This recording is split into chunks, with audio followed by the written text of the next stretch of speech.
माता दी। ओम नमः शिवाय। हमने बिंदवेश्वर संहिता शिव पुराण के अध्याय का पाठ चल रहा है। पिछले अध्याय में हमने पढ़ा कि कैसे नंदकेश्वर ने ब्रह्मा तथा विष्णु के विवाद, देवताओं की व्याकुलता एवं चिंता, देवताओं का दिव्य कैलाश शिखर पर गमन, उनके द्वारा चंद्रशेखर महादेव का स्तवन और देवताओं से प्रेरित हुए महादेव जी का ब्रह्मा और विष्णु के विवाद स्थल से आगमन तथा दोनों के बीच में निष्कल आदि अंतरहित भीषण रूप में जो प्रसंगों की कथा है वो कथा कही गई है। अब हम 9वें अध्याय में महेश्वर का ब्रह्मा और विष्णु को अपने निष्कल और सकल स्वरूप का परिचय देते हुए लिंग पूजन का महत्व बताना का पाठ कर रहे हैं।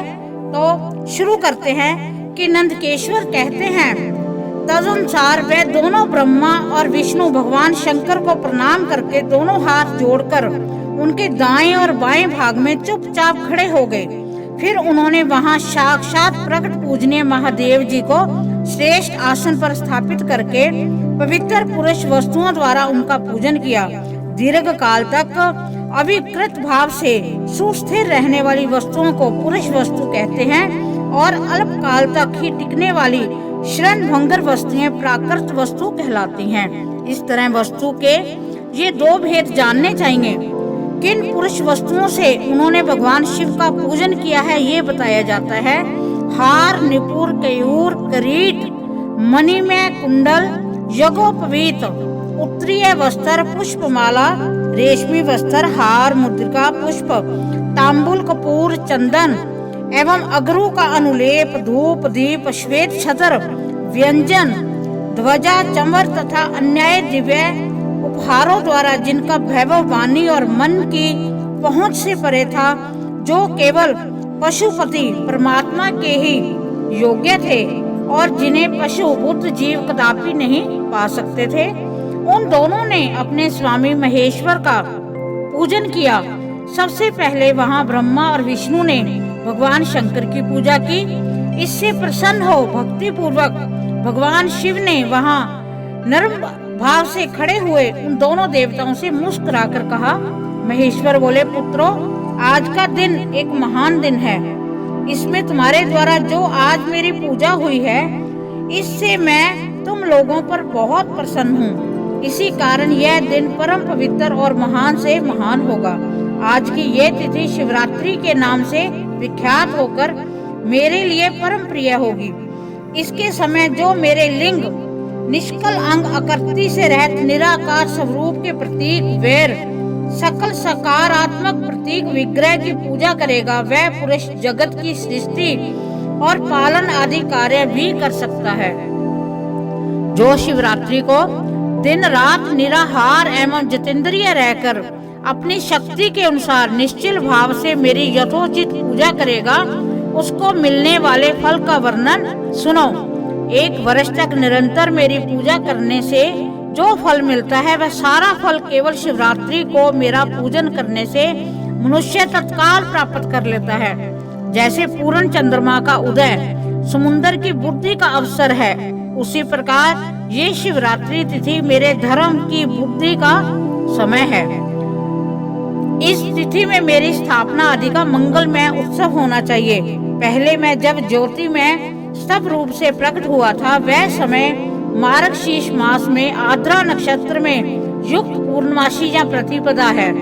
जो पुरुष मार्गशीर्ष मास में आद्रा नक्षत्र होने पर पार्वती सहित मेरा दर्शन करता है अथवा मेरी मूर्ति या लिंग की ही झांकी करता है, वह मेरे लिए कार्तिकेय से भी अधिक प्रिय है। उस शुभ दिन को मेरे दर्शन मात्र से पूरा फल प्राप्त होता है। यदि दर्शन के साथ मेरा पूजन भी किया जाए तो इतना अधिक फल प्राप्त होता है कि उसका वाणी द्वारा वर्णन नहीं हो सकता।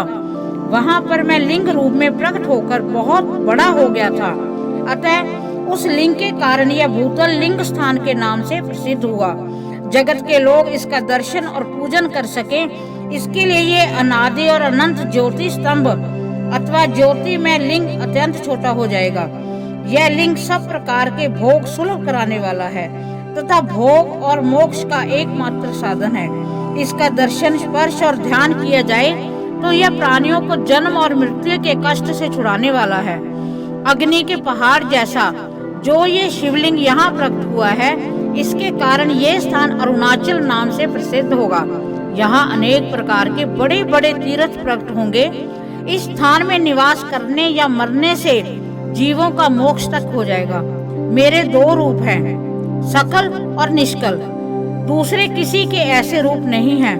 पहले मैं स्तंभ रूप से प्रकट हुआ, फिर अपने साक्षात रूप में ब्रह्म भाव मेरा निष्कल रूप है और महेश्वर भाव सकल रूप है। ये दोनों मेरे ही सिद्ध रूप हैं। मैं ही पर ब्रह्मा परमात्मा हूँ। कला युक्त और अकल मेरे ही सब रूप हैं। ब्रह्म रूप होने के कारण मैं ईश्वर भी हूँ। जीवों पर अनुग्रह आदि करना मेरा कार्य है। ब्रह्मा और केशव में सबसे बृहत और जगत की वृद्धि करने वाला होने के कारण ब्रह्मा कहलाता हूँ। सर्वत्र सम रूप से स्थित और व्यापक होने से ही मैं सबकी आत्मा हूँ। सर्ग से लेकर अनुग्रह तक आत्मा या ईश्वर से भिन्न जो जगत संबंधी 5 कृत्य हैं, वह सदा मेरे ही हैं। मेरे अतिरिक्त दूसरे किसी के नहीं हैं, क्योंकि मैं ही सबका ईश्वर हूँ। पहले मेरी ब्रह्म रूपता का बोध कराने के लिए निष्कल लिंग प्रकट हुआ था। फिर अज्ञात ईश्वर तत्व का साक्षात्कार कराने के निमित्त मैं साक्षात जगदीश्वर ही सकल रूप में तत्काल प्रकट हो गया। अतः मुझ में जो इष्टतम है उसे ही मेरा सकल रूप जानना चाहिए, तथा जो ये मेरा निष्कल स्तंभ है वह मेरे ब्रह्म स्वरूप का बोध कराने वाला है। ये मेरा ही लिंग है। तुम दोनों प्रतिदिन यहाँ रहकर इसका पूजन करो। ये मेरा ही स्वरूप है और मेरे सामीप्य की प्राप्ति कराने वाला है। लिंग और लिंगी में नित्याभेद होने के कारण मेरे इस लिंग का महान पुरुषों को भी पूजन करना चाहिए। मेरे एक लिंग की स्थापना करने का ये फल बताया गया है कि उपासक को मेरी समानता की प्राप्ति हो जाती है। यदि एक के बाद दूसरे शिवलिंग की भी स्थापना कर दी गई, तब तो उपासक को फल रूप मेरे साथ एक तब रूप फल प्राप्त हो जाता है। प्रधानतः शिवलिंग की ही स्थापना करनी चाहिए। मूर्ति की स्थापना उसकी अपेक्षा गौण कर्म है। शिवलिंग के अभाव में सब ओर से सवेर मूर्ति युक्त होने पर भी वह स्थान क्षेत्र नहीं कहलाता। इस प्रकार बिंदवेश्वर संहिता का 9वां अध्याय संपूर्ण होता है। भगवान शिव आप सब पर अपनी कृपा करें, आप पर अपना आशीर्वाद बनाए रखें। हर हर महादेव।